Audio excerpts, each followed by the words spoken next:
السلام علیکم ورحمۃ اللہ وبرکاتہ۔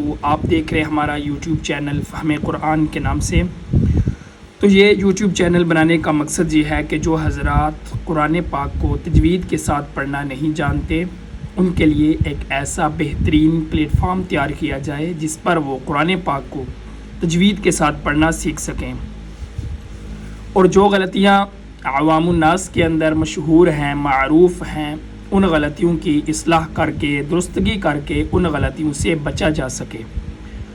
تو اس سلسلے میں اگر آپ حضرات نے ابھی تک ہمارا یوٹیوب چینل فہم قرآن سبسکرائب نہیں کیا تو آپ ہمارے یوٹیوب چینل فہم قرآن کو سبسکرائب کر لیں تاکہ ہر نئی آنے والی ویڈیو آپ تک بآسانی پہنچ سکے، اور ان ویڈیوز کے ذریعے آپ حضرات قرآن پاک کو تجوید کے ساتھ پڑھنا سیکھ سکیں۔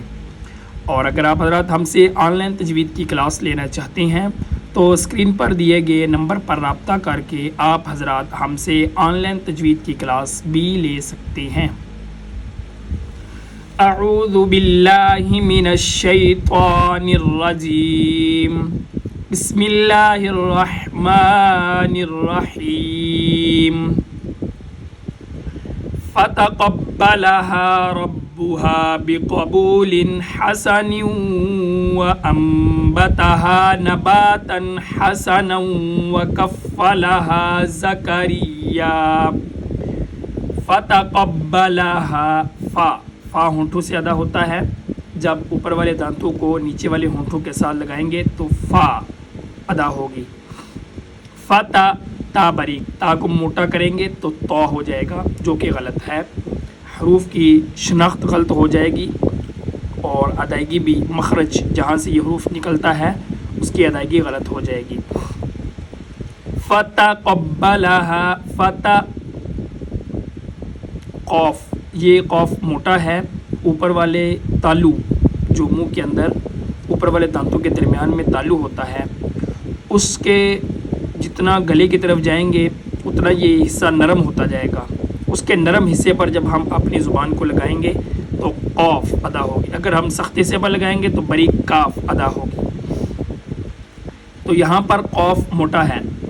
فتقبلها، فتقب قب قوف موٹا، فتقبلها با، با کو ادا کرنے کے لیے دونوں ہونٹوں کو آپس میں ملائیں گے، با۔ تری والے حصے ہونٹوں کے جو آگے والا حصہ ہے وہ خشک ہے، جو اندر والا حصہ ہے وہ تر ہے، تو تری والے حصے کو آپس میں جب با کے ساتھ ملائیں گے تو پھر با ادا ہوگی۔ فتقبلها، با کے اوپر شد ہے، مشدد حرف کو 2 دفعہ پڑھا جاتا ہے، ایک دفعہ پچھلی حرکت کے ساتھ ملا کر پڑھتے ہیں اور ایک دفعہ اپنی حرکت کے ساتھ۔ تو گویا ہم ایک دفعہ قوف کے ساتھ با کو ملا کر پڑھیں گے اور ایک دفعہ با کی اپنی حرکت کے ساتھ با کو پڑھیں گے۔ فتقبا قبا، تمام مشدد حروف میں یہی قاعدہ چلتا ہے۔ فتقبلها، ہا سینے کا زور لگا کر اس کو ادا کیا جائے گا۔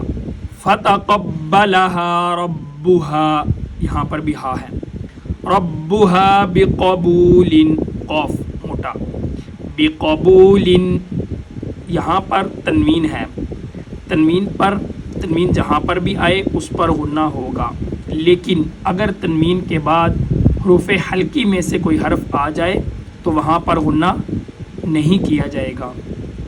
جیسے یہاں پر لام کے بعد ہا آ رہا ہے تو یہ ہا حروف حلقی میں سے ہے۔ حروف حلقی وہ حروف جو گلے سے ادا ہوتے ہیں وہ 6 ہیں، حمزہ، ہا، عین، ہا، غین، خو۔ تو 6 حروف، اگر ان حروف میں سے کوئی حرف آ جائے تنوین کے بعد تو وہاں پر غنہ نہیں ہوتا، ادروائز اگر ایسا نہ ہو تو پھر جہاں پر بھی تنوین آئے گی وہاں پر تنوین کے بعد وہاں پر تنوین پر غنہ ہوگا۔ فتقبلها ربها بقبول حسن، حسا، سین سیٹی جیسی آواز آنی چاہیے۔ 3 حروف ایسے ہیں جن کو ادا کرتے ہوئے سیٹی جیسی آواز آتی ہے، ایک صاد، ایک زا، ایک سین، سیٹی جیسی آواز آنی چاہیے۔ حسن، یہاں پر چونکہ واو آ رہی ہے، واو حروف حلقی میں سے نہیں ہے تو اس لیے یہاں پر تنوین کے اوپر غنہ ہو رہا ہے۔ اور اس سے پیچھے جہاں پر تنوین تھی جیسے بھی قبولن، تو یہاں پر قبولن کے بعد ہا آ رہا تھا، ہا حروف حلقی میں سے ہے اس لیے وہاں پر غنہ نہیں ہو رہا اور یہاں پر غنہ ہو رہا ہے۔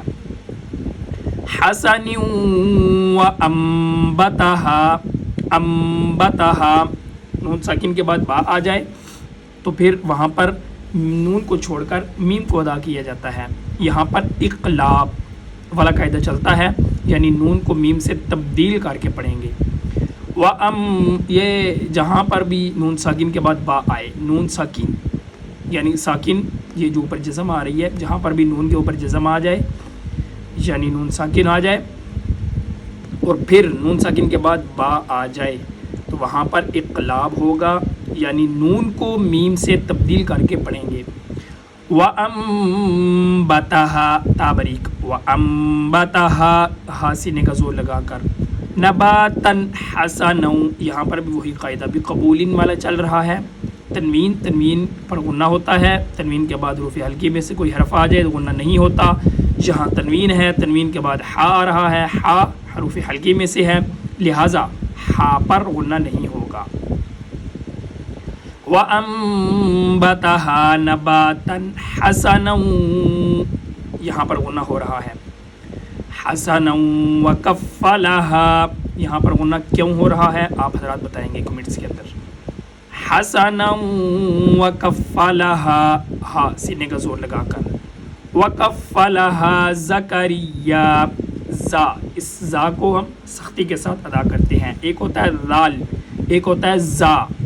ذال اور زا ان دونوں کے درمیان میں فرق، ذال کو نرمی کے ساتھ ادا کرتے ہیں، وہ حروف لین میں سے ہے، اور زا اس کو ہم سختی کے ساتھ ادا کرتے ہیں، یہ سٹی وائز سے آواز والے حروف میں سے ہے۔ وَكَفَّلَهَا زَكَرِيَّا زَكَرِيَّا زَكَرِيَّا كُلَّمَا دَخَلَ خا، خا حروف حلقی میں سے ہے اور یہ گلے کے درمیان سے ادا ہوتا ہے خا۔ کلما دخل علیہا سینے کا زور لگا کر، کلما دخل علیہا زکریا الزا یہاں پر بھی زا ہے، کاف باریک ہے اور یا مشدد حروف دو دفعہ پڑھیں گے۔ زکریا المحراب را یہاں پر بھی موٹا، محراب وجد واو، واو پہ ہون گول کریں گے، وجد عندها عین، عین کو گلے کے درمیان سے ادا، عین اور ہا ان دونوں کو گلے کے درمیان سے ادا کرتے ہیں۔ محراب را موٹا، محراب ایک یہاں عموماً غلطی کرتے ہیں لوگ، محرابہ ہا کی جگہ ہا کو پڑھ دیتے ہیں جو کہ غلط ہے، ہا کی جگہ ہا ہی کو پڑھا جائے گا، ہا کو نہیں پڑھا جائے گا۔ محرابہ یہ غلط، محرابہ یہ ٹھیک۔ محراب وجد واو ہونٹ گول کریں گے جیسے کسی پائی وغیرہ میں پھونک مارنے کی شکل میں ہونٹ کو گول کیا جاتا ہے۔ وجد عندها عین، عندها یہاں پر بھی عام طور پر غلطی ہوتی ہے، عندها حمزہ پڑھ دیتے ہیں عین کی جگہ تو یہ غلط ہے۔ وجد عندها رزقا زا سختی کے ساتھ، رزقا قاف موٹا، وجد عندها رزقا قاف کو موٹا کر کے دا کریں گے۔